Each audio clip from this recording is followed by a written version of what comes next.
Obeying the Gospel, February 22nd. Written on their hearts. For this is the covenant that I will make with the house of Israel after those days, declares the Lord. I will put my law within them, and I will write it on their hearts. I will be their God, and they shall be my people. Jeremiah 31:33. All of the prophets emphasized hope. We tend to view them as doomsayers, especially Jeremiah. But the word of God's judgment upon sin was always accompanied by a message of great hope for those who would come back to him. In our examination of the new covenant in Jeremiah 31, let's look today at what was said about the hearts of those within this covenant. First, I will put my law within them. God has always wanted people to internalize his teaching and not let it go in one ear and out the other, as my mother used to say. In the new covenant, God's law would be within them, not just heard, but truly appropriated. Second, I will write it on their hearts. To say that it would be within them is to say God's law would be written on their hearts.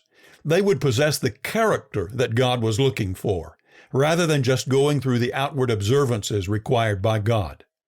And third, I will be their God, and they shall be my people. There is a sense, obviously, in which physical Israel was God's special people, Romans 9:4 and 5. But Jeremiah foresaw a day when God would have an even greater people. To be one of God's people, then and now, entails both blessings and responsibilities. To respond rightly to God requires as much reverence as it does gratitude. As we know, Adam and Eve went astray, and all the rest of us have done the same thing, Romans 5, verse 12. So God is seeking a people who will return to him. When he made mankind, he was wanting beings who would reflect his glory and reciprocate his love. Sin broke that picture.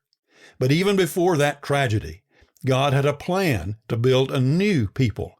In Jesus Christ, that plan is now complete, and all individuals are invited to take part in this work of recreation.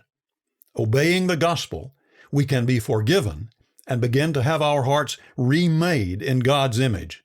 2 Peter 1:3 and 4. We can be a people for his own possession.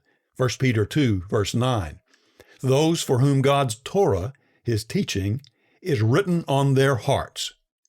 Robert F. Turner wrote, God's stringent requirements of a faithful life on the part of mankind are aimed at making a people who would A, seek after and find him, B, worship and recognize dependence upon him, and C, reciprocate his love.